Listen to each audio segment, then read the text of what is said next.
როგორ დავიწყო? მოდი ესე დავიწყებ, რომ ძალიან ადვილი და მარტივი იქნება რამდენიმე წინადადება გითხრა. აბა. ესენი არიან რუსული რეჟიმი, დიქტატორები არიან, ამათ სანამ არ მოვიშორებთ, არაფერი კარგი არ მოხდება. არ უნდა ვეთანამშრომლოთ, უნდა ვებრძოლოთ.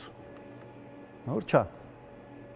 ანუ მხოლოდ ამას ისმენ ამის თქმა გინდა, ესე იგი? ჯამში არა, ანუ ამ შემთხვევაში კრიტიკულად არ ვამბობ მით უმეტეს ამ სტუდიაზე. ზოგადად არსებობს აქტივიზმი, არსებობს რაღაც ტიპის ბრძოლა, რაღაც ტიპის მორალური საყრდენი და მორალისტობა, არსებობს აქტივისტები, მორალისტები, არის რაღაც, რაც არის ძალიან რადიკალური, რაც ამბობს, რომ ვიბრძვი, რაც მაგალითად დღეს ხდება ქუჩაში და ასე შემდეგ, შეიძლება ხდება ადამიანების გულებში. მაგრამ არსებობს მეორე ნაწილი ამის და ეს არის პოლიტიკა და პოლიტიკური პროცესი არის თუ არა და ზოგადად პოლიტიკურ პროცესში რა ხდება ქვეყანაში. ანუ პოლიტიკა არსებობს თუ არ არსებობს და ცოტნემ რაც თქვა, ნუ საბოლოო ჯამში ეგრე ვუყურებ რა მეც. რაც არ უნდა მე ახლა ან უნდა გავაკრიტიკო თქვენს წინ ვზივარ ქართული ოცნება და მილიონ არგუმენტს მოგიყვანთ, რატომ არიან წასასვლელები ხელისუფლებიდან.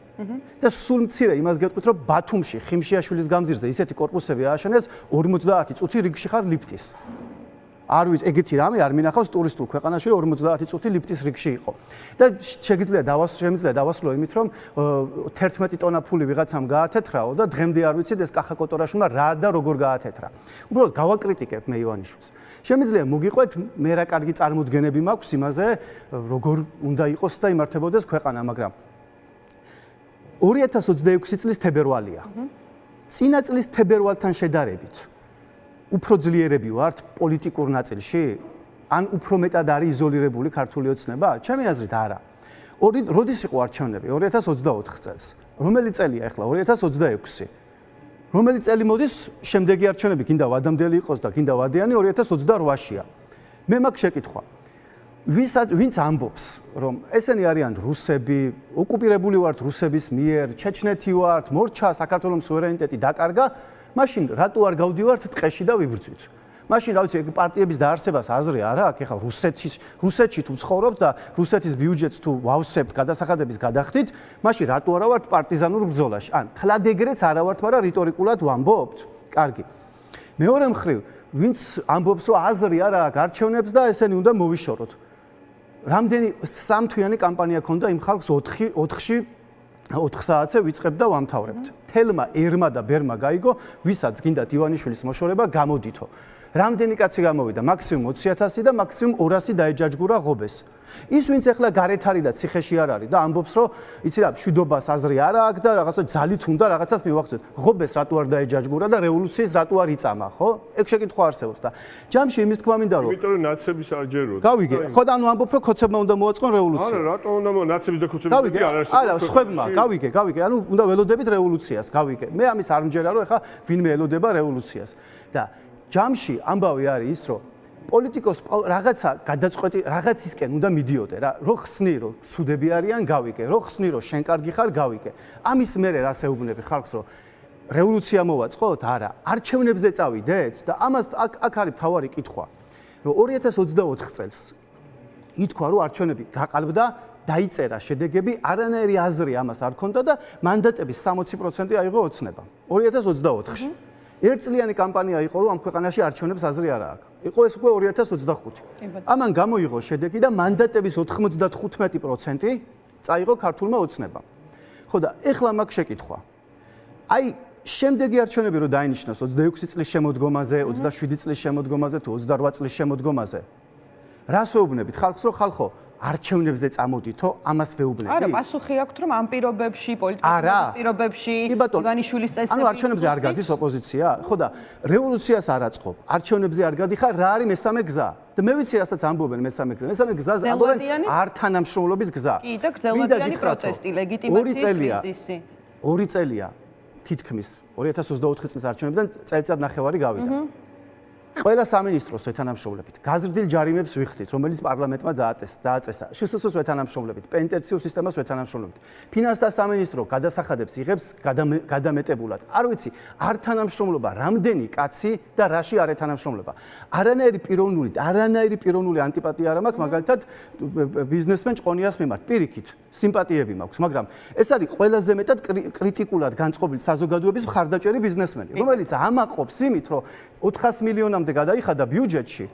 პრემიერს ეუბნება დიდ მადლობას, აღიარებს პრემიერად. ანუ მე არ ვუყურებ იმას, რომ ეხლა ჩვენ არ თანამშრომლობის რეჟიმში ვართ, რომლის გამოც ხელისუფლება ვერ მართავს ქვეყანას. და როგორც მალე გავიდა 2024-დან 2026-მდე დრო, ესე მალე გავა 2026-დან 2028-მდე. და არ უნდა მოხდეს ისე, რომ მოვიდეს დრო და მე უცებ აღმოჩნდეს, რომ ეხლა აქვს აზრი არჩევნებში შესვლა და შევიდეთ. ან არ აღმოჩნდეს ისე, რომ არ აქვს შესვლა, ჩვენ არ შევიდეთ და ქართულმა ოცნებამ თუ ივანიშვილმა შეიყვანოს ყობახიძის პარტია, რუხაძის პარტია, შაქარაშვილის პარტია, იმის პარტია, რა ქვია მას სხვა სოზარ სუბარის და ხუნდაძის პარტია და კიდე რაღაც პარტიები შეიქმნას და გამოჩნდეს, რომ ესე არის. და ამიტომ რა არის გამოსავალი, როცა მეკითხებიან, რა ვიცი, 1 წლის წინაც თებერვალშიც ამას ვამბობდი. და საერთოდ 1 წლის წინ თუ შეგიძლიათ გადაამოწმოთ თებერვალში, ზუსტად იყო საუბარი ერთიანობაზე. 2009 ჯერ დავიწყებ იმით, რომ 2019 წელს ოპოზიცია რა 20 ივნისის ირგვლივ გაერთიანდა, 2020-ში ოპოზიციას და ერთიანი საერთო კანდიდატები ყავდა. 2021-ში ყველა ერთიანად იყო ნიკა მელიას თანაშემწე და პოლიტბატიმარია ნიკა მელია და სოლიდარობას უცხადებ, რადგან ეხლა ვახსენე და წყლით ჭიქის თუ შესხმის გამო ადამიანს 1 წელი დაუმატეს და წარმოუდგენელი უსამართლობაა. 2022-ში და 23-ში მთელი ოპოზიცია ერთად იდგა ქუჩაში, 24-ში სააკაშვილმა თქვა, ერთიანი სია გავაკეთეთო და მასაც რადგან ვახსენე პოლიტბატიმარია და უნდა იყოს თავისუფალი და 5 წელია ეს კაცი ციხეში, უნდა გათავისუფლდეს მართლა და მე ვიტყვი, ჩემს რა უნდა მოხდეს. 2024-ში ოპოზიცია ერთიანი იყო, 25-ში ერთიანი იყო, 26-შიც ვლაპარაკობთ ერთიანობაზე. ანუ როდის იყო ოპოზიცია არაერთიანი და რაში იყო არაერთიანი? ან ისეთივე ლაპარაკი ერთიანობაზე იყო 1 წლის წინაც, მაგრამ მე რას ვამბობ? თუ ჩვენ ლაპარაკობთ იმას, ნებისმიერი დაპირისპირება ბოლოს სრულდება მოლაპარაკებით. მაგიდასდე დაჯდომით და მოლაპარაკებით.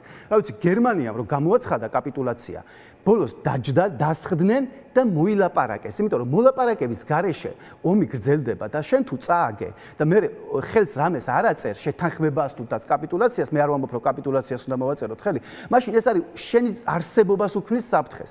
ჩვენ მაინც მოგვიწევს ოცნებასთან დაჯდომა და მოლაპარაკება. უბრალოდ ერთი პოზიციაა რომ მოდი ისე დავსხდეთ რომ ივანიშვილი გვეუბნებოდეს მოსკოვში გამიშვებთ თუ პეკინში, ანუ ისეთი ძლიერი პოზიციით ვიყოთ.